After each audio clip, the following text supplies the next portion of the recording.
carga en todos los elementos que resisten el sismo. Entonces, yo creo que esta plantita era algo así. ¿Creo? ¿Ok? Entonces, ahorita pues lo que tenemos es esta carga. ¿Sí? Entonces, en un edificio de mármol, de concreto, de acero, pues, ¿qué es lo que resiste el sismo? Pues son los elementos verticales, ¿verdad? En este caso, pues todas las columnas. Realmente las vigas son meras transmisoras, colectoras de carga, y los diafragmas también solo son para transmitir cargas gravitacionales y cargas torsionales en este caso. Creo que lo hacíamos.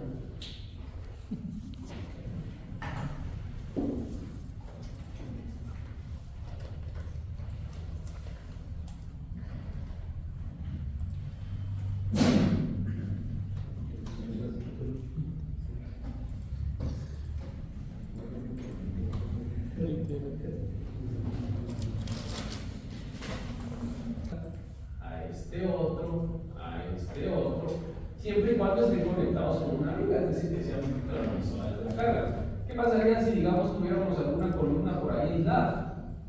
Digamos que le pusiéramos una columna acá. Pues, de igual forma le tocaría pues una carga ahí pequeña, solo a la columna, ¿verdad? Entonces, todo lo que pueda soportar carga lateral, pues le vamos a repartir carga. ¿En qué proporción? Pues en el tamaño proporcionalmente al tamaño del elemento y a la rigidez del elemento. Si, digamos, aquí hubiéramos un muro, por ejemplo, aquí, un muro conectado a las columnas, no un muro de relleno, ¿verdad? En donde hemos separado las columnas del mismo, sino un muro, pues ese muro también va a recibir muchísima carga. De hecho, vamos a intentar hacer el ejercicio para que ustedes vean la gran cantidad de carga que se traga un muro, ¿verdad? Por eso es de que si a ustedes a un marco de concreto, sin querer o por ignorancia, le ponen un muro de columna a columna, lo primero que se va es el muro, ¿verdad? Es lo primero que se raja. Es porque le va a tocar muchísima carga, porque un muro es muy rígido. Un muro es muy rígido porque es directamente proporcional a su inercia. Y digamos, si un elemento es muy largo, la altura de ese muro es la que va a definir la gran cantidad de inercia, ¿verdad? ¿Sí? Y por eso es de que un muro es poco eficiente hasta el punto en que lo despreciamos en su plano débil. Porque en su plano débil la altura es lo delgado del muro, ¿verdad? Y la base pues es todo el ancho.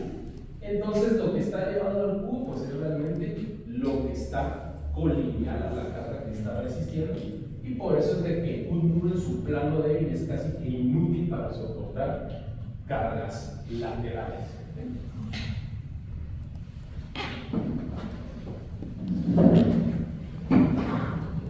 Lo mismo pasa, digamos, eso lo platicamos con una columna de acero.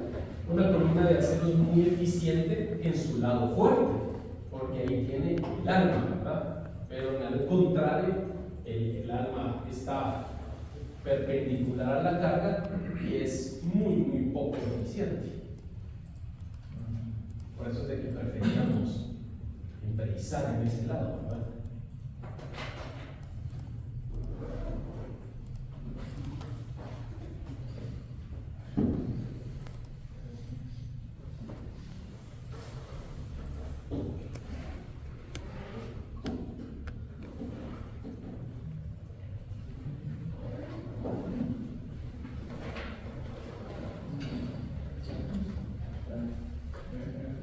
Entonces, ¿cómo vamos a repartir esa carga?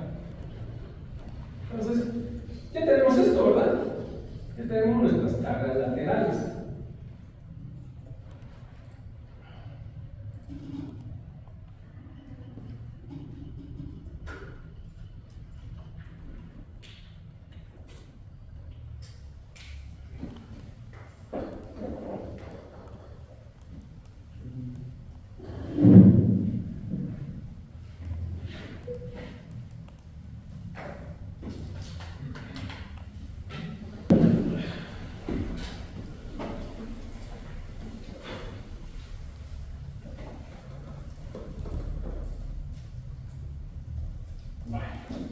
Ahorita tenemos nuestras casas laterales. En este caso, pues son solo 2 niveles, pues si fueron 3, 4, 5, 14, pues sería exactamente lo mismo. Estas cargas laterales lo que van a provocar es una deriva en cada nivel. Obviamente, en el último nivel, pues llevamos una deriva acumulada. Y pues esta más o menos es la respuesta sísmica de cualquier edificio, en donde tenemos el portante en las ordenadas y la deriva en las abscisas. Tenemos una respuesta elástica, que aquí nos gusta estar por acá, ¿verdad? Luego tenemos una sobreresistencia del edificio y una resistencia inelástica hasta llegar al colapso. Cuando nuestros materiales, el acero ha pasado un rango plástico y un proceso de endurecimiento, el concreto pues se ha agrietado totalmente hasta llegar a estos extremos, ¿verdad? Que es a lo que no queremos llegar.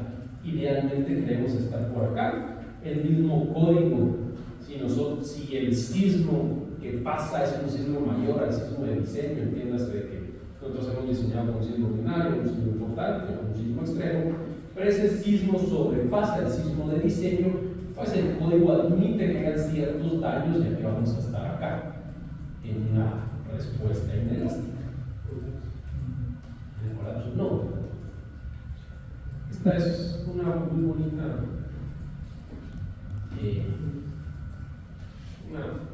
un video muy simple en donde nos hace ver cómo las principales variables que afectan la dinámica de una estructura pues es la altura y la masa.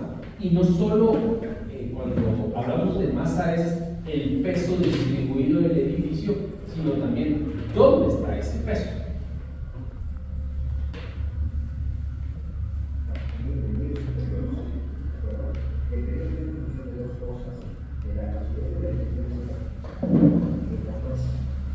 Este es un piso y esto es una columna. Entonces, los periodos cambian en función de la masa de este tiene otro periodo, este tiene otro periodo, este tiene otro periodo, y depende de dónde la yo coloque la masa, si la coloco aquí o la coloco aquí, si el periodo se altera, ¿de acuerdo? Esta es una casa en las lomas, que tiene un periodo muy cortito. Y estos son dos edificios que tienen marfines y uno de ellos tiene un motivador. Si yo los excito, ¿de acuerdo? Este que tiene un motivamiento se para rápidamente y este sigue liberando. Entonces, si yo quiero tirar un edificio en la colonia Roma, yo excito con las aceleraciones de la colonia Roma, que son como 2 segundos, entonces hago esto. Vean los edificios que se excitan en la colonia Roma, ¿de acuerdo? Los que coinciden con la forma de moverse del suelo. Las casas de la no les pasa nada. Si yo quiero perjudicar a los ricos de las lomas, lo hago con un periodo muy corto y hago esto. Y los edificios altos no se afectan los edificios que tienen periodos cortos. Esa es la dinámica de las estructuras. Pero lo prudente es que los edificios no se muevan como suelen. Así. Yo lo voy a aprovechar del video. Es que se dan cuenta que las estructuras cortas, de altura corta, son más afectadas por periodos cortos también. Periodos de menos de un segundo, de punto 2, de punto 3, nuestro periodo de cuánto era. Y ahí va teniendo una idea, es de punto 31 segundos. Eso significa de que al tener una estructura de solo 2 niveles, este periodo particularmente la afecta bastante. Si este periodo fuera muy grande, entiéndase de más de un segundo, pues regular es muy probable que le afecte poco. Entonces, periodos largos le afectan a estructuras altas, periodos cortos le afectan a estructuras cortas. Por eso es de que ciertos sismos, por ejemplo, un ejemplo muy visible de esto es, por ejemplo, el sismo del 85 de México, que tiró la mayoría de edificios cortos y no le hizo absolutamente nada de daño a la torre latinoamericana, que era la torre más alta en ese momento de México y una de las torres más altas de Latinoamérica. Aparte que está muy bien construida, ¿verdad? Pero parte del éxito de eso es de que La torre ha quedado, pero no sé si la conocen.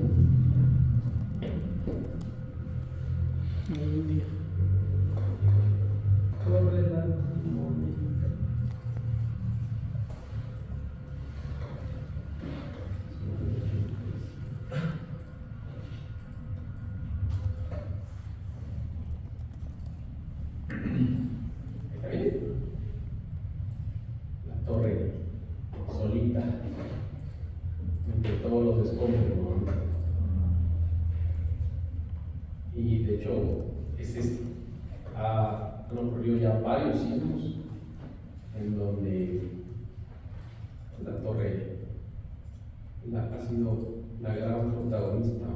No me abre ahí.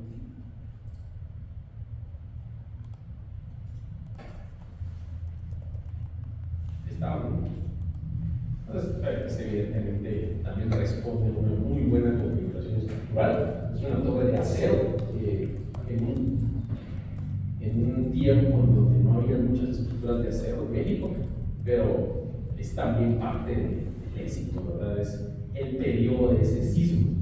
Entonces afectó mucho a las estructuras alrededor, porque eran tan altas, y pues la estructura esa fue. De hecho, tiene una subplaqueta ahí de la ICC. Aquí la tengo a mano.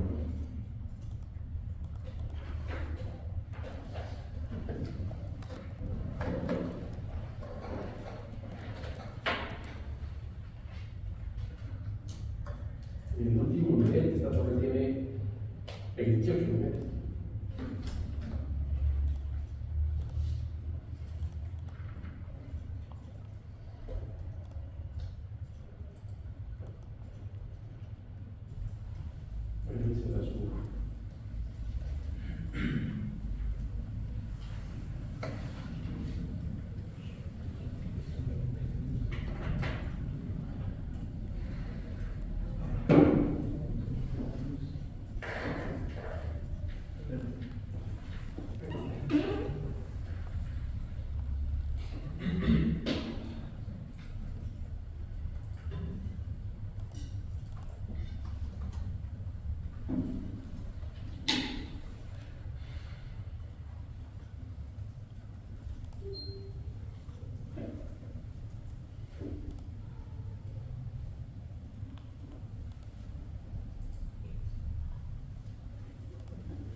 Esa plaquita está en el último nivel. Estaba buscando yo mal de la fecha del sismo. Es del 57, el sismo. El sismo de ruinas a México, de hecho, es uno de los sismos más fuertes que ha habido en Latinoamérica. El mismo ICC le dio una su plaquita. Imagínense, en el 57, ¿a cuántos años tiene la torre? Y Ciudad de México, no sé si sabían de que, aparte de que está en una zona sísmica muy fuerte, está literalmente construida en un lago. Entonces las aceleraciones son muy grandes porque el suelo es plano, porque ahí hay un lago.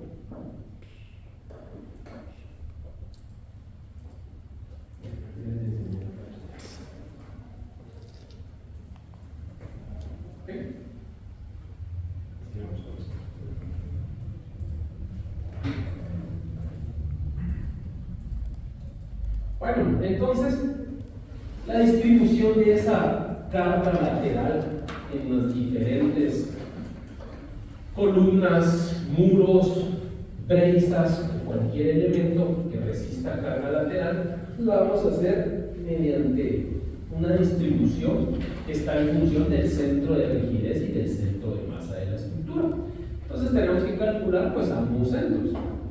Entonces el centro de rigidez determina la rigidez, se determina con la rigidez de cada elemento vertical y luego se suma para determinar la rigidez de cada marco o eje. Tenemos dos casos. Tenemos edificios de un solo nivel o el último nivel de edificios multiniveles sin o con diafragma rígido. Y también tenemos niveles intermedios con doble enfocamiento. O sea, tenemos dos casos.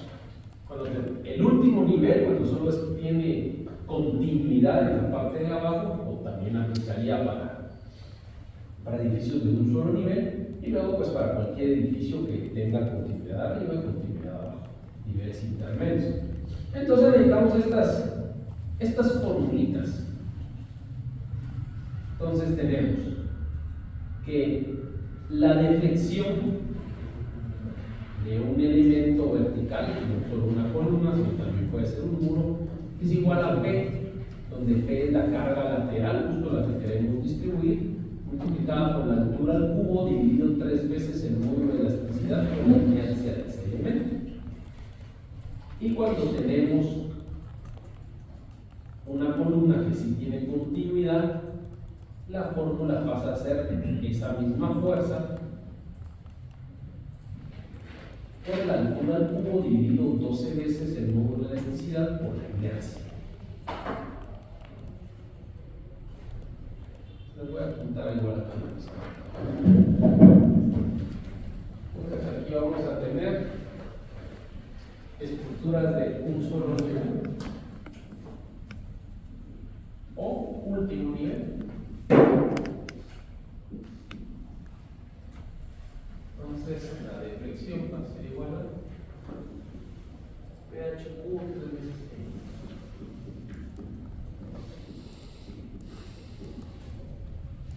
E. Y niveles intermedios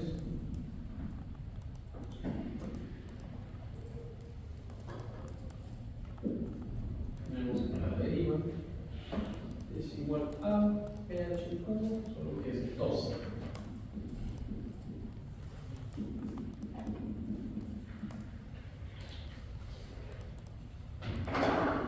Esa es la deflexión por flexión del elemento.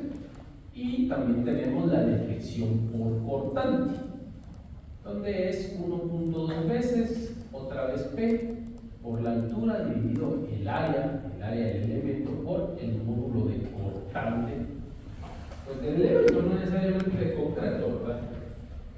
Entonces, la deflexión por cortante es igual a 1.2 veces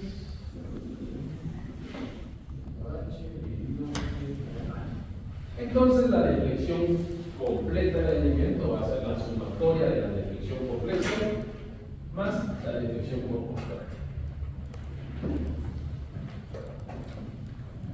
Luego vienen otros conceptos como la rigidez. La rigidez es la inversa de la deflexión, ¿verdad? Es decir, 1 dividido la deflexión.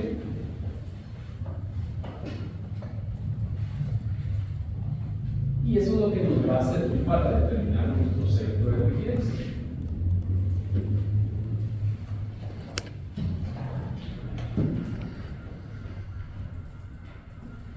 Y por otra parte tenemos el centro de masa.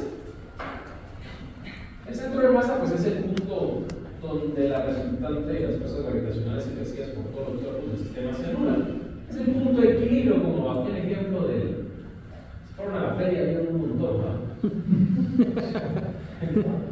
Una tablita.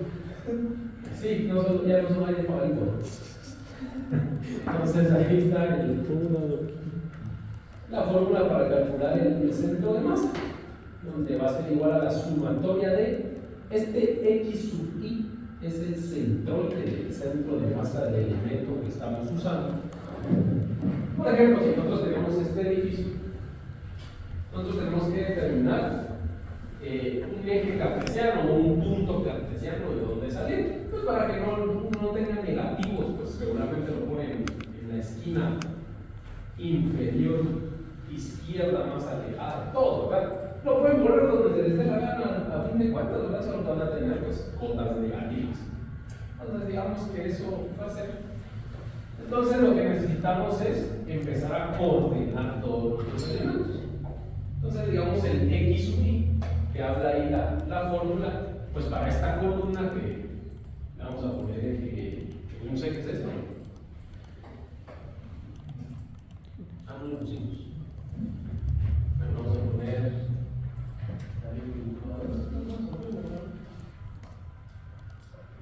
eje A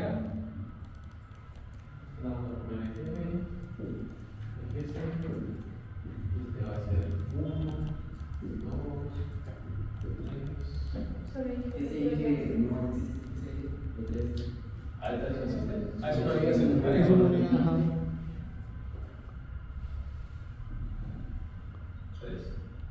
Entonces, por ejemplo, la columna 1A, su distancia al centro de masa, el centro de masa pues es el centro geométrico del elemento, pues es ese, en este sentido, y en este otro sentido pues es este. Y pues así nos vamos a ir sacando pues todas esas cotas para cada elemento. Pues aquí sí vale mucho la pena tener esto en AutoCAD, ¿no? Vamos a tener que pasar. Entonces, ese es el X sub I, que habla ahí la fórmula. Esa fórmula. Y A es el área del elemento, ¿verdad? A base por la altura de cada elemento. Y el centro de gravedad va a ser la sumatoria de toda esa serie de multiplicaciones de coordenadas por el área dividido la sumatoria de áreas. Hay que hacer una tablita por ahí. ¿Qué podemos hacer exactamente lo mismo con pesos? De hecho, sería lo ideal hacerlo con pesos. Pero si estamos usando concreto, pues sabemos que la densidad del concreto va a ser la misma, entonces nos da igual hacerla por área.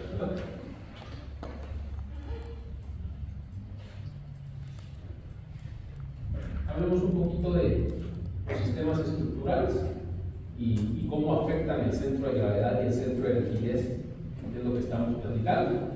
Entonces, por una parte tenemos la simetría. Esto es lo que Newtonio, ¿verdad? La ventaja de la simetría es de que el centro de gravedad va a coincidir con el centro de rigidez, ¿verdad? Ahí no hay pierde. ¿Sí? Y el centro de masa y el centro de rigidez, al ser algo simétrico, va a ser en el centro geométrico del edificio al mismo tiempo. O sea, todos los centros van a jugar. Eso es idóneo. O sea que, pues, ¿qué pasa, verdad? Otra forma de mantener cierta simetría pues, es hacer núcleos rígidos. Pues sirve bastante cuando uno tiene elevadores, por ejemplo. Esta es una configuración bastante típica. Es poner muros de cortantes, se les llama regularmente, ¿verdad? Porque son muros que absorben muchísima carga lateral. Son los muros sismoresistentes. Por ejemplo, este núcleo muy rígido que está en una orilla nos va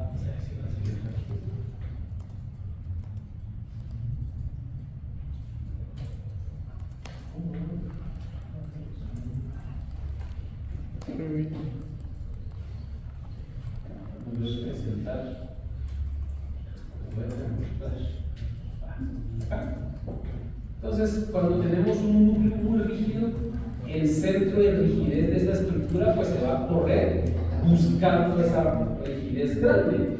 Entonces, si no tuviéramos ese núcleo, por ejemplo, nuestro centro de rigidez sería el centro geométrico. Pero al tener algo muy rígido, pues el centro de rigidez se va a empezar a correr hacia ese punto, ¿verdad? Obviamente, tenemos que compensar esa rigidez pues buscando ese mismo punto. Y posiblemente el centro de masa no se corra tanto, sino empiece a quedar algo así. Entonces, digamos, un núcleo muy rígido en la esquina provoca efectos grandes de torsión. Es justamente por eso, ¿verdad? El centro de rigidez va a empezar a moverse y el centro de masa posiblemente no se corra tanto. Entonces, esa diferencia entre el centro de masa y el centro de rigidez ocasiona una excentricidad y esa excentricidad va a provocar torsión.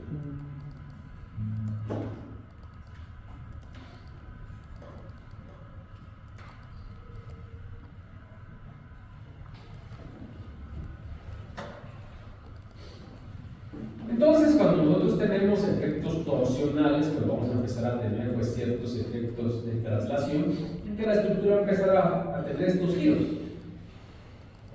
Estos giros que son inevitables, pero pues hay que procurar que sean lo menos grandes posibles. Por ejemplo, vean que aquí el centro de rigidez está corrido hacia la derecha de todos y el centro de masa está un poquito más para acá.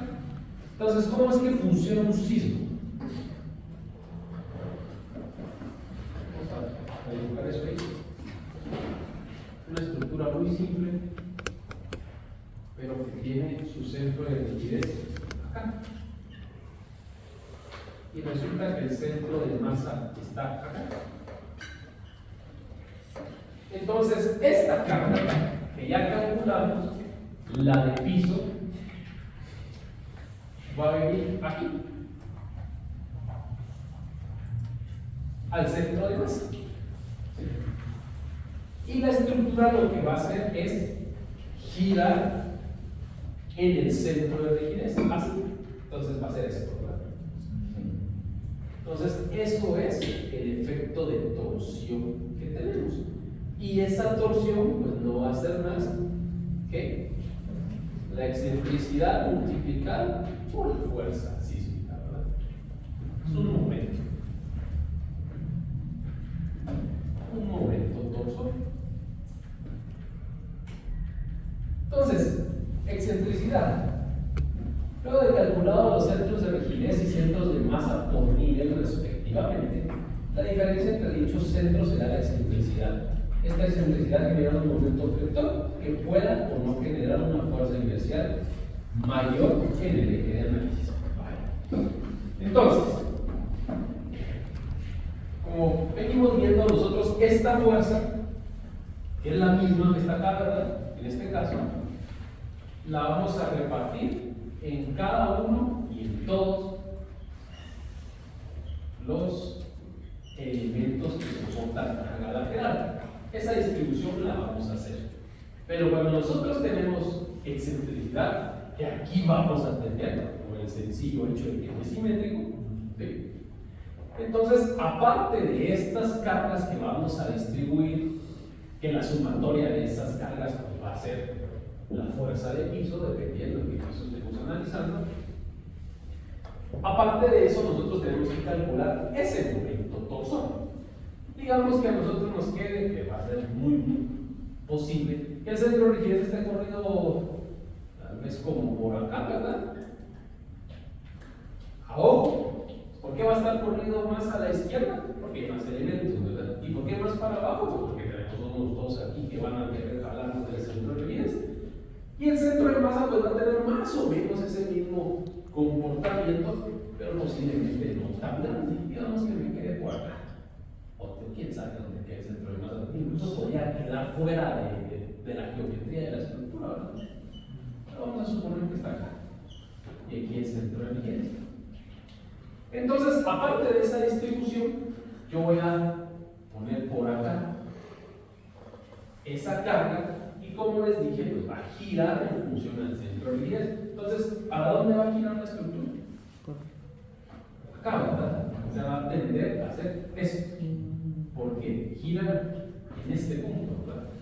¿Sí? Entonces, esta fuerza torsora la tenemos que transmitir a nuestros elementos y va en función o en sentido de ese momento torsor. Es decir, si nuestra estructura está girando así, entonces todo lo que está a la derecha del centro de rigidez va a tener una fuerza así, ¿verdad? Pero todo lo que está en el otro lado la va a tener en contra. ¿Estamos? Entonces, por eso es de que ese párrafo dice, puede o no generar una fuerza inercial mayor. ¿Cuándo sí genera una fuerza inercial mayor? Aquí, ¿verdad? Porque tenemos la carga que está directamente distribuida por un potencismo y le tenemos que sumar la carga que nos produce el momento torsor. En el caso contrario, son contrarias las fuerzas, pero no se restan. Y lo que hacemos es tomar para diseñar ese marco la fuerza mayor. ¿Vamos?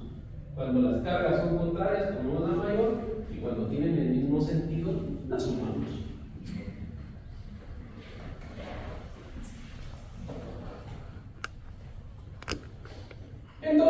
la distribución de fuerza de piso en cada eje va a ser igual a la fuerza del eje va a ser igual a la rigidez del eje dividido la rigidez del piso completo multiplicado por la fuerza de piso. La fuerza de piso ya la tenemos que calcular la rigidez de cada eje. Y cuando el momento torsional, pues nos toca que hacer teorema de ejes paralelos, otra vez. ¿Sí? Y para la distribución de la fuerza del piso a cada eje, por el momento torsor va a ser igual. La fuerza por el momento torsor es igual al momento torsor dividido E sub n, donde E sub n es la rigidez relativa respecto al centro de rigidez. Ya vamos a ver la fórmula, que va a ser igual a la excentricidad por la fuerza del piso, otra vez, dividido E sub n. Y E sub n es esto, es la sumatoria de rigideces por t' al cuadrado, es decir, entonces ejes paralelos tal cual, dividido pues la rigidez unitaria por otra vez t', que es la distancia al centro de rigidez. ¿Sí? Es literalmente hacer teorema de ejes paralelos. Son un montón de fórmulas simples, pero que hay que aplicarlas de ahí una a una y es un procedimiento un tanto largo. Esto mejor lo vamos a aplicarlo de ejemplo, pero no sé si hay alguna duda de concepto o de aplicación de esto. Vamos a aplicar. Y ahí lo vamos a aplicar. ¿Cómo se encuentra el centro de masa? O sea, ¿a qué punto sabemos dónde puede estar? También tenemos que hacer el numerito. Ya le enseñé la fórmula. ¿Sabes? Entonces tenemos que calcular. ¿Cuál es el siguiente paso? Calcular el centro de masa. Luego calcular el centro de rigidez de nuestro edificio. Ya calculado el centro de masa y el centro de rigidez, pues ya hacemos la distribución de fuerza. Hacemos la distribución de fuerzas por momento torsor. Y ya con eso vamos a sacar nuestra fuerza de cada marco.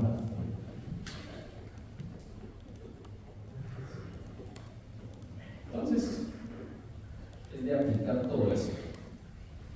Lo vamos a hacer en la siguiente clase para hacer nuestra tablita ahí.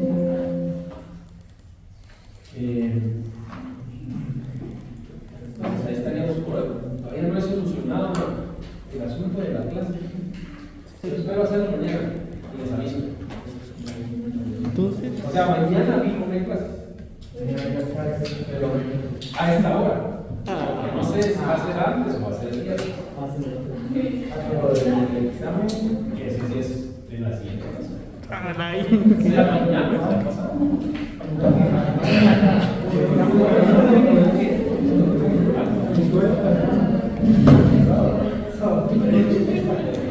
el sábado, ¿qué?